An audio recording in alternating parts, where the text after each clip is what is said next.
Good evening, everyone. Today we will be covering December 3rd week banking and finance awareness news. Moving to the first news. The first news is about the RBI issuing guidelines on transaction account across 7 categories of regulated entities. So here if you see, the RBI has released the direction on maintenance of cash credit accounts, current account and overdraft account by banks.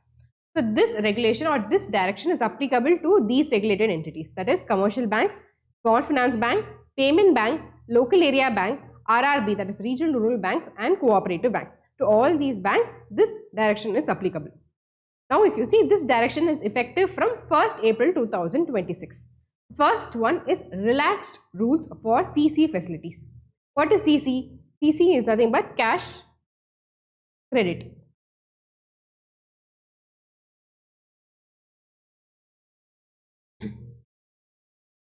So CC are different from normal current account or overdraft account. See, cash credit is nothing but working capital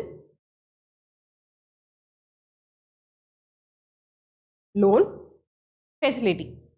Okay, just like you have term loan. Term loan is what? It is to buy any machines or to buy any other equipments. For that you get a term loan. Okay, for that a business takes a term loan.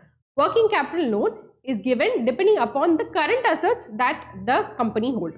So CC is mainly a working capital loan where the amount a borrower can use depends on the value of their current assets. Current assets mostly means the stocks.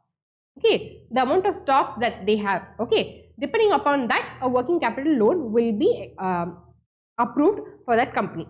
So previously, if you see, there were certain restrictions on the CC facility. Whatever restrictions were there for this current account or the overdraft account, that was also applicable to the CC account. But now if you see, RBI has told to remove that restrictions on the CC account.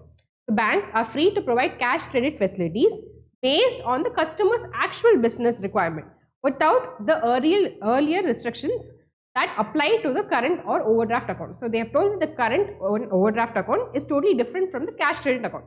So now the restrictions on the cash credit account has been removed. So the banks can give the cash credit facility depending upon the customer's actual current assets or actual business requirement. Depending upon that, the bank can provide the CC facility. Okay, so that restriction has been removed. Okay, so this is the relaxed rules for the CC facilities. Next, for the current account and the overdraft account. So if the exposure is less than 10 crores, exposure means the entire banking system. Exposure to a particular customer, say X. If this is less than 10 crores, in that case, if you see, a bank may maintain a current account or overdraft account without any restriction in case of customers where the aggregate exposure of the banking system to the customer is less than 10 crores. See, suppose there are 3 banks, A, B and C. Okay, they have given total loan exposure. Okay, they have given total loan to this X customer worth of say 9 crores. So this is lesser than 10 crores, right? So the current account can be opened in A or B or C or any bank. There is no restriction. Okay, say the other case, when the exposure is more than 10 crores. If the exposure is more than 10 crores, a bank can maintain a current account or OD account only if it has at least 10% share of the total exposure or at least 10% share of the total fund-based exposure. So what does this mean? Again, we will take the same example. Okay, A, B and C. These 3 banks have given loan to X and the loan amount, say it is 12 crores. Okay, A alone has given 5 crores, B alone has given 6 crores and C has given 1 crore only. Okay, so if you see, the exposure to X is lesser than 10%, right? So C has given maximum what? Only around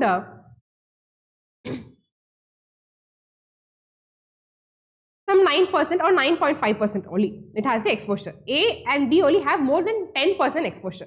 So as per this condition, only A or B, only there the account they can open current account for this X customer. Okay, a bank can maintain a current account or OD account only if at least it has 10% share of the total exposure. So total exposure of the banking system towards X is 12 crores and C has lesser than 10% exposure. Only 1 crore has been given, which means lesser than 10% exposure. So C cannot open current account for this X. Only A or B can open current account in this case. Okay, this is what this rule means. Next is funds credited to a collection account must be remitted within 2 working days of the receipt. Say suppose there is a, most of the companies, they have a collection account. Okay, so they open a collection account with the bank, and they also have a separate like current account also. So first the amount will be credited to this collection account, and then it will be remitted to the current account.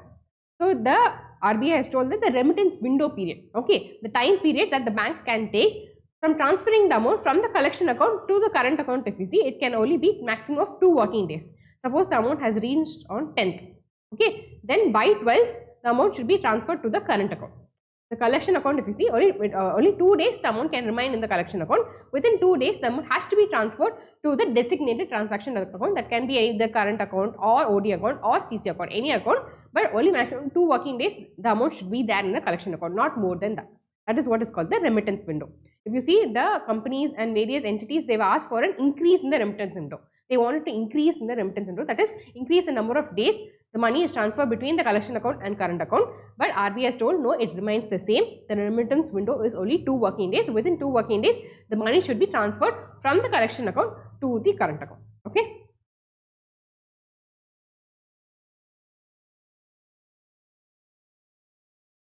Next news is about the banking sector. Okay, the NPA, the gross NPA, the total profit, all these data has been released by the Reserve Bank of India. The gross NPA of the public sector banks, it has declined from 9.11% in March 2021 to 2.58% in March 2025. Just remember this data, you don't have to remember this data, okay. Remember the March 2025 data, that is more than enough. So, the gross NPA of the public sector banks is 2.58% as of March 2025. The gross NPA of scheduled commercial bank, if you see, it is 2.22% as of March 2025. Next is the net NPA. Net NPA of the public sector banks, it is 0.52% as of March 2025. Okay, what is gross NPA and net NPA difference? Gross NPA, if you see, net NPA is equal to gross NPA minus the provision. Okay, so if you do the provision to the bad loans, you arrive at the net NPA. Okay, so always if you see, the net NPA will be lesser than the gross NPA. So I'll repeat it once again. Gross NPA is 2.58% and net NPA is 0.52% for the public sector banks. Next is domestic deposits and credits. They have nearly tripled in the last 10 years, with deposits increasing to 231.9 lakh crore and credits increasing to 181 lakh crore. Okay, so deposits, if you see, it is through 231 lakh crore and credits, if you see, it is 181 lakh crore. Okay, this is also as of financial 25. Next is the common equity tier 1. I am sure you are all aware that capital adequacy ratio, it consists of 2 tiers, tier 1 and tier 2. And this tier 1 consists of 2 components further. One is the common equity tier 1, the other is the additional tier 1 bond. Okay, so here they have told that the common equity tier 1 represents the high quality capital, okay, a bank can hold. It has also increased to 14.81%. Okay, that is also all data, if you see, it is as of March 2025. This is financial year 25 data only. All the data that have been provided is for the financial year 25. The common equity tier 1 also, it has been 14.81%. Next, the net profit of the public sector banks, that has also increased to 1.78 lakh crore. Next, the scheduled commercial bank, if you see, that has registered a highest ever aggregate net profit, that is around 4 lakh crore in financial year 25. Okay, so remember, please write all this data. It is very, very, very important. Okay, this is the entire financial year 25 data. It is very important. So what all topics that we have covered here? It is gross NPA, net NPA, capital adequacy ratio, common equity tier 1 and also the net profit. Okay, please form a table, write it in an Excel sheet or write it in your notepad. Please, this is very, very important data. Please write it down somewhere. Next, if you see, recently the 212th board meeting of the SEBI had taken place. In that, certain reforms have been made. What are the reforms? So we will see it one by one. First is the cash market transaction. So the existing brokerage cap of 12 basis point, which includes the statutory levies, the cap on the brokerage net of statutory levies amounts to 8.59 basis point, has now been reduced to 6 basis point. So what does this mean? I will explain it with an example. Okay, cash market transaction means where the shares are bought. Okay, the money is given, the shares are bought and the delivery is also done. So say suppose A person has bought 10 TCS share. Okay, so he pays the money. Say suppose for example I am telling one TCS share is 1000 rupees. So he will pay 10,000 rupees. Okay, and the shares will be delivered to A.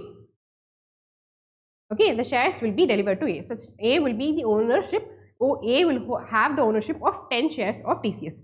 So this is a cash market transaction. A pays the money and in return he gets the delivery of 10 TCS shares. So this is called as the cash market transaction.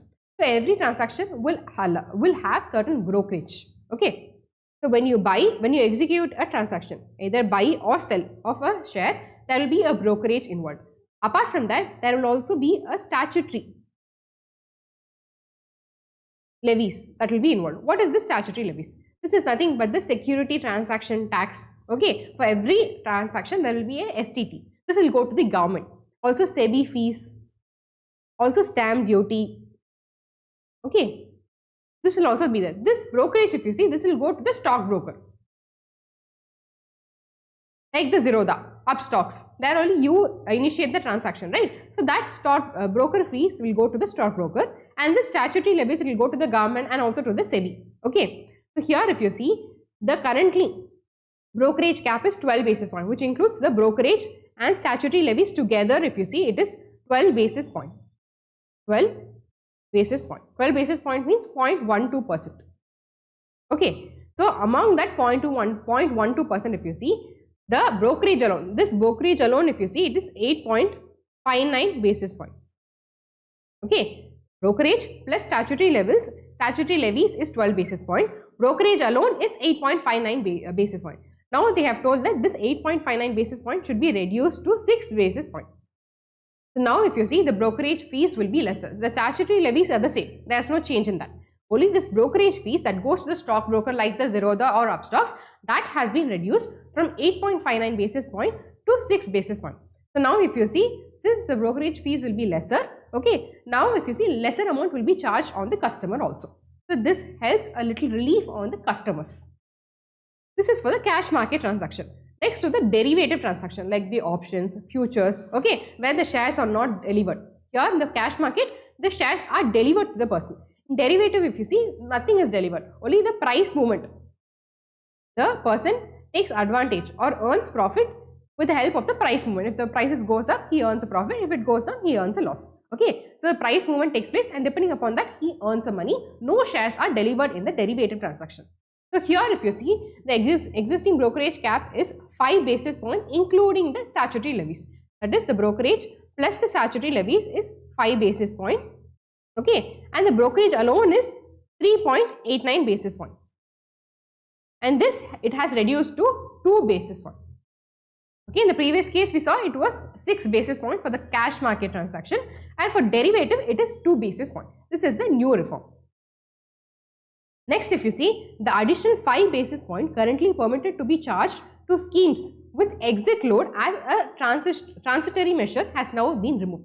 Now what does this mean? See, certain mutual fund, if you see, okay, they will have an exit load. Okay, they will have a lock-in period. For 1 year, you have to hold the mutual fund units.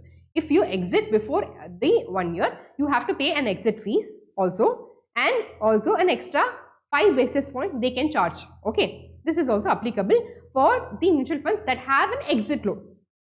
So now the SEBI has told that there will be no additional 5 basis point even for those mutual funds that have an exit load. You can charge an exit load fees, but this additional 5 basis point will be removed. This additional 5 basis point will now be removed to the schemes with exit loads. Okay, this has been removed. So all this, if you see, it is favorable for the customers. So the customers pay lesser amount. That is why these reforms have been made. Okay, first you have to remember cash market transaction reduced to 6 basis point, derivative transaction reduced to 2 basis point, and this additional 5 basis has been removed for the schemes with exit loads. Fine. Next, if you see, the expense ratio, now called the base expense ratio, shall include all the statutory levies.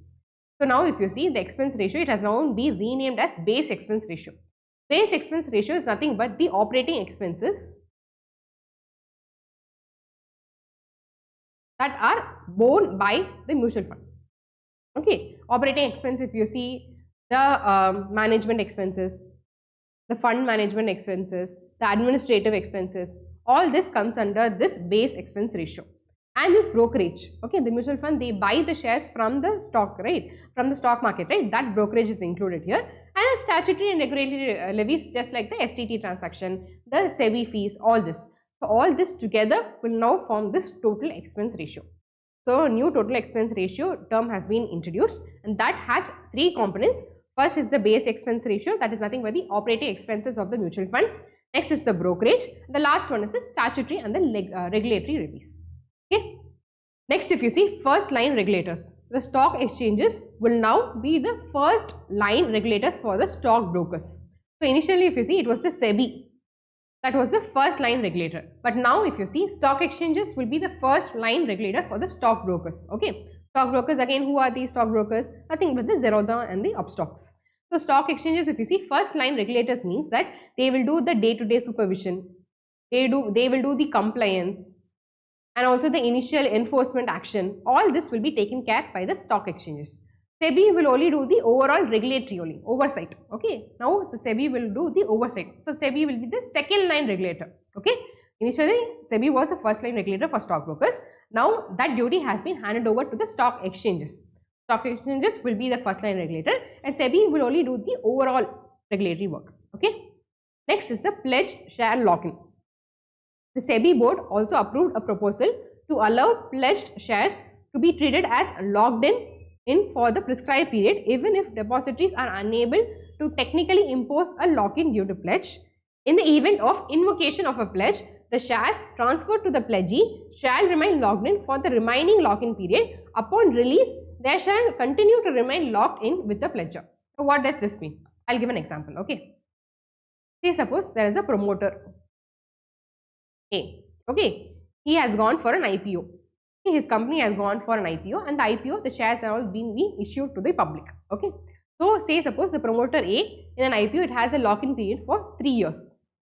It has gone for an IPO, the shares had been issued, and whatever shares that the promoter A is been holding, he has to hold it at least for 3 years. That is what the lock-in period means. Okay. So now what does this pledge share lock-in mean? I will explain this with an example, don't worry. Okay. Say there is a company X. It is going for an IPO. Okay. There is only one promoter. His name is promoter A. Okay. Now this X has issued IPO. Okay. So the public has subscribed to the shares, and the shares has been transferred to the public. And this promoter A has a lock-in period of 3 years. What does this mean? It means that for the next 3 years, promoter A cannot sell his shares in the X. Okay. How many ever shares he is holding in X, those shares cannot be sold. He should have the shares, he should hold the shares at least for 3 years. That is what this lock-in period means. Okay. Say suppose after 1 year, he is in need of some money. So he goes to a bank and pledges his shares. Okay. After 1 year, he goes to a bank and pledges his shares to the bank Y. Okay. So bank Y, he goes and he pledges the shares, say for 2 years. So what happens? Two situations occurs. Okay. First situation is that after 1 year, he stops paying the money. He is not able to pay the money. Okay. In that case, if you see, the shares will be transferred to bank Y. Okay. He fails to pay the money. The promoter has pledged the shares. He fails to pay the money and get back the shares. So in this case, if you see, the shares will be transferred to the bank Y. Okay. But still, can the bank Y sell the shares in the market? No. He cannot sell the shares in the market because the total lock-in period of the shares is 3 years.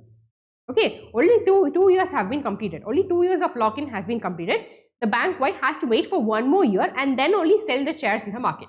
Okay, even though the shares have been pledged to bank Y, still the lock-in period will still continue. Okay, now another scenario. Say another scenario that promoter A, he has paid the entire money and he has removed the pledge. Okay, he has got back the shares from bank Y. So remaining 1 year of lock-in period is there. Only after remaining 1 year is completed, the promoter A can sell the shares to the public or can sell the shares in the secondary market. Okay. So what I am telling that the lock-in period has to be maintained even if the pledge has taken place. Even if the shares has been pledged to the bank and the promoter has failed to repay the money, even then the bank cannot sell the shares in the market until the lock-in period is completed. That is what it means. Okay. In the event of invocation of a pledge, the shares transferred to the pledgee. Pledgee here is the bank Y shall remain locked in for the remaining lock-in period. Okay. Upon release, that is, if this promoter A pays the entire money and the pledge has been removed, that is, upon the release, they shall continue to remain locked in with the pledger. Okay, upon the release also, it will be remain locked in until the lock-in period is over. That's what. The bank or the promoter, they can sell the shares only after the lock-in period is completed. That is what this means. Next is earlier, if payments on non-convertible securities like interest, dividend or redemption amount remained unclaimed for 7 years, issuers had to transfer each unpaid amount separately to the Investor Protection Fund. Okay. Now, SEBI has simplified this. SEBI has told that issuers will make only one transfer to the total unclaimed amount after 7 years from the maturity date of the security instead of making multiple transfers for every missed payment. Now, what does this mean? Say suppose company A, okay, has issued some non-convertible security, okay, say to many people. Say the maturity of that is 10 years. Okay, in the first year, it has issued some dividend. Okay, say suppose it has issued some dividend to X person has subscribed to the non-convertible securities, and in the first year end, it has provided dividend. Okay, in the 8th year, till 8th year, okay, that is after 7 years also, this dividend has not been claimed by this X person. Say suppose this X person has expired, okay, he has passed away, and so this dividend has been unclaimed for 7 years. So before, if you see what used to happen is that this dividend has to be transferred. Since it has been unclaimed for 7 years, A has to transfer this dividend separately to this Investor Protection Fund. Okay, and say suppose interest has also been issued and that has also been unclaimed, and also it has to be transferred to this Investor Protection Fund. Now, what the SEBI has told that you don't have to transfer the dividend separately, the interest separately, that and all you don't have to transfer. Once the total unclaimed amount after 7 years from the maturity date, okay, if there is only unclaimed amount after 7 years from the maturity date, then you transfer the entire amount. Say suppose I am telling you, no, this non-convertible security maturity date is for 10 years, okay. So, say this is 2025 and 2035 has occurred, okay, and it has to wait for 7 years. So, 2007 years means 2042. So, upon 7 years, no one has claimed this. So, now if you see all the dividend, the interest, also the redemption amount, all this will be transferred to the Investor Protection Fund, okay. Instead of transferring each type of amount separately, now you will transfer one entire amount.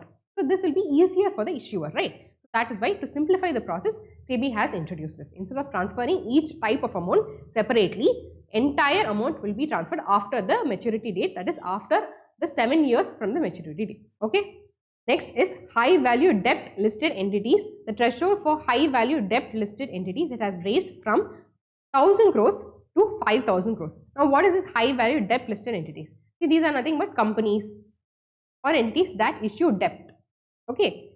So, if you see the outstanding debt of this company, if it is 5000 crore, then it is called as a high value debt listed entities. Previously, if you see, if the outstanding debt of the company A is 1000 crores, then they are called as the high value debt listed entities. But now, it is only if it is 5000, then only they are called as the high value debt listed entities. Even it is 4000 means it is not called as the high value debt listed entities. This threshold has been increased. Why it has been increased? If you see, the companies with high value debt listed, if you see, they will be supervised even more strictly by the SEBI. The supervision will be even more higher. Okay, so that is why, to give a regulatory relief for the entities which have debt lesser than 5000 crores, this threshold has been increased. Okay, so now if you see, only with entities more than 5000 crore debt, they will only be highly supervised by the SEBI. Below that, if you see, the supervision will be comparatively lesser. So, a regulatory relief is provided to those type of entities. Okay. So, these are the various reforms that have been introduced by the SEBI in the 212th board meeting. Remember each reform, it is very, very important. Next is about the Handbook of Statistics on Indian States that has been released by the Reserve Bank of India. So, this, if you see, it is the 10th edition, and who has prepared this handbook? It is prepared by the Regional Economic Monitoring Division of the Department of Economic and Policy Research. Remember the department, that is more than enough. Okay, Department of Economic and Policy Research has prepared this Handbook of Statistics. So, what is this? It basically, the Handbook of Statistics, it includes important data and numbers about each Indian state on the population, on the health, finances, economy, how much it is spending on the finances, how much it is spending on the health, okay, on the improvement of the economy, how much is each state spending. That is covered in this handbook of statistics. So here if you see, this handbook helps the researchers, policy makers and also the analysts to compare and analyze how states are performing on different economic and social metrics. For this purpose, this will be useful. So this data, if you see, comprehensive data is released on the socio-demographic and health, state domestic product. That's just like GDP is there for the country, this is for the state, okay? And the agricultural environment, price and wages, industry and infrastructure, banking and physical indicators, and also tourism and exports. On all this category, the data has been released for each state. So also one more thing is that here the base year, in this 10th edition, the base year has been updated. Okay, the previous base year was 2004-05 for the state domestic product, but now it has been increased to 2011-12. Okay, the latest base year for the state domestic product, just like GDP, they have a base year, right? So you have to mention in the comment section what is the base year for GDP in our country. Okay, so base year for the state, if you see, it was 2004 and 5. Now it has been replaced with 2011 and 12. Okay, for more relevant and accuracy purpose. And also it has introduced 11 new state-wise statistical tables and also introduced a new external sector. What does this external sector mean? See, states also have trade with other countries, right? So states do the exports with other countries. States also have various foreign visitors, foreign tourists from other countries. So how the foreign tourist has increased, how the foreign tourism has increased in particular states, and also how the exports has increased from the particular states, all this is marked. Okay, this is a new addition in this 10th edition. Okay, the edition introduces a new sector called the external sector, which includes the exports and the foreign tourism, and also 11 new state-wise statistical tables. So what are the 11 new tables? If you see, state-wise domestic tourist visits, new state value added, then new state value added, constant price, current price, state-wise status of groundwater extraction, state-wise revenue expenditure, state-wise capital receipts, market borrowing of state governments.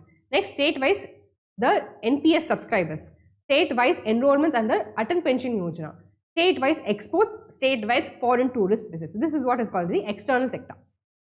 This measures the external sector. Okay, so these 11 new tables have been added for each and every state and union territory. Okay, remember the 11 tables that have been added, and the new sector is the external sector. Apart from that, the state domestic product base year has also been updated. The latest one is 2011 and 12. Okay, remember this.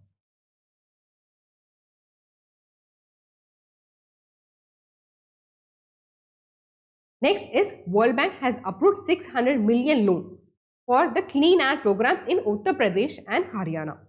First, if you see Uttar Pradesh Clean Air Management Program, so total finance is around 299.66 million. The entire tenure of the loan is 10 years and a 2-year grace period is also provided. So where will the money be put into use?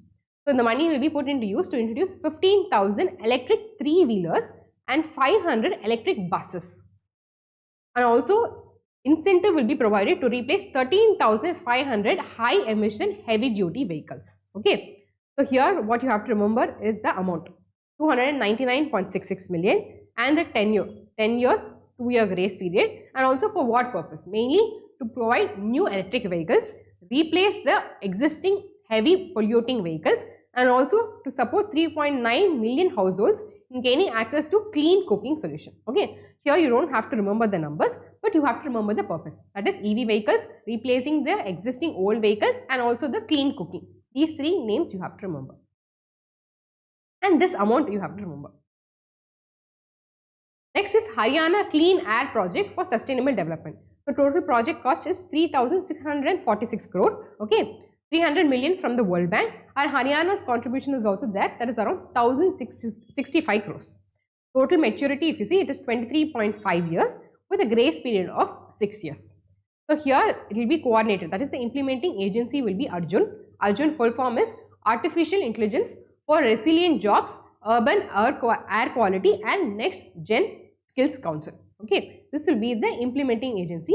The money will be put into use to deploy 500 electric buses and also establish 200 electric charge stations in various Haryana cities.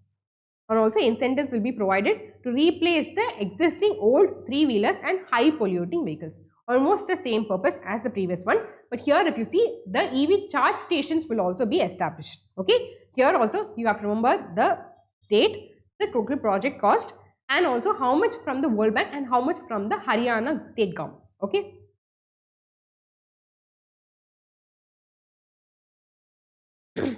Next is Odisha Power Transmission Corporation Limited. It has secured a 1,685 crore loan from NABARD. Okay. Why? To enhance the state power infrastructure and provide reliable electricity to the industries and consumers. Okay.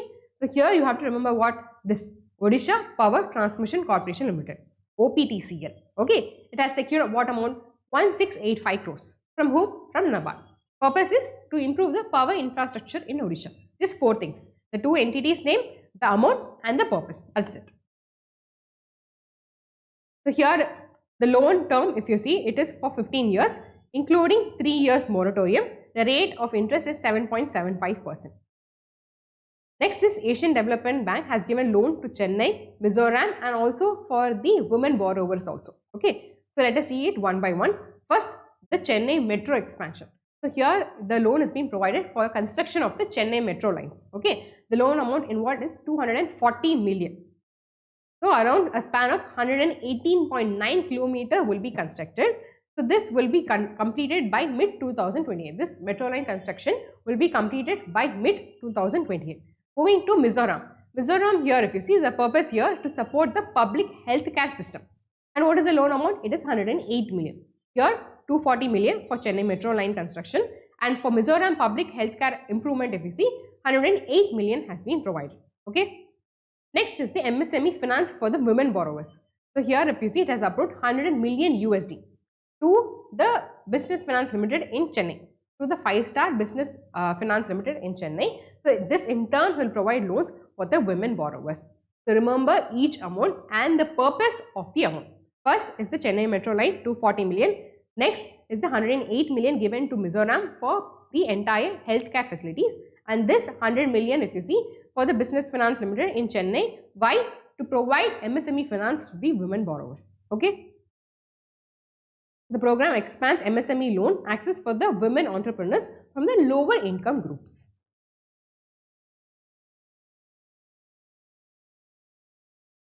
Next is ADB has approved 846 million, okay, for the India's skill development purpose.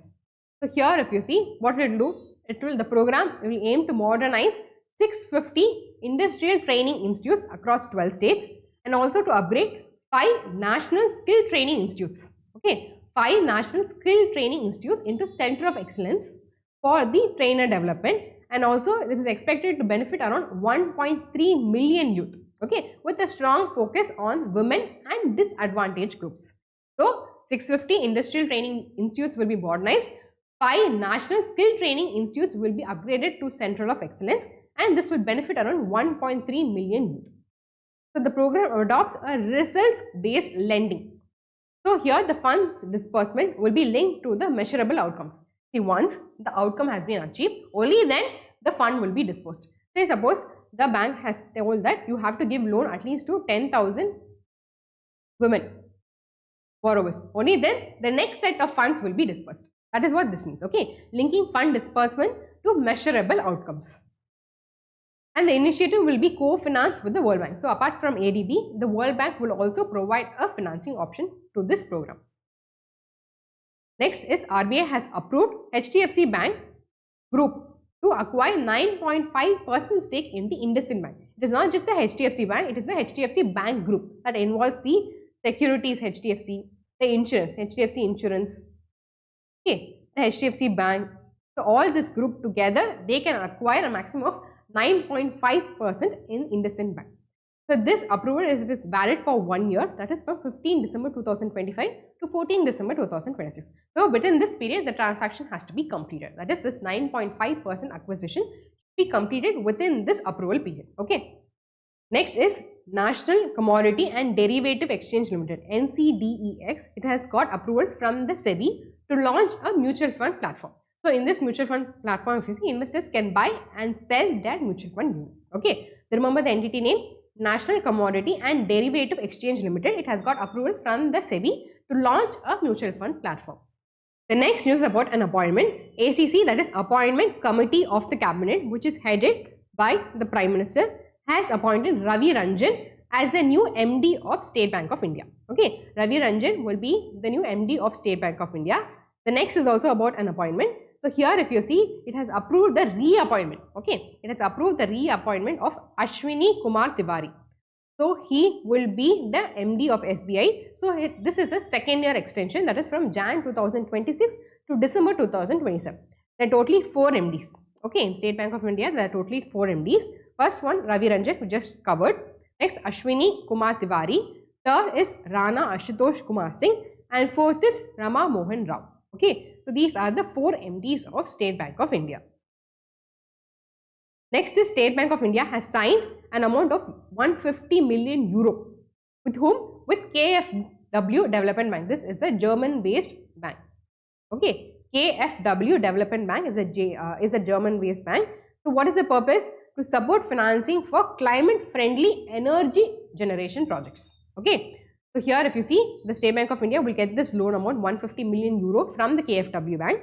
And this in turn will provide loans to various entities that are involved in renewable energy products. Okay. Next is Google Pay and Axis Bank. Together they have launched this Google Pay Flex Axis Bank Credit Card. Google Pay Flex Axis Bank Credit Card. Okay. And this is available on the RuPay network. So you can apply for this card digitally at zero cost. And also if you see, this also provides a flexible repayment option to its users. That is, whatever is the credit card outstanding amount, that can also be converted into EMIs using your Google Pay application itself. Okay, you don't have to download separate application for this. Using your Google Pay application itself, you can convert your outstanding amount into EMI options. So here what you have to remember, the 2 entity names, that is Google Pay and Axis Bank, and the card name, that is Google Pay Flex Axis Bank Credit Card. Next is Airtel Payment Bank. It has partnered with NPCI Bharat Bill Pay Limited, NPBL in short. Okay, NPCI Bharat Bill Pay Limited. Why?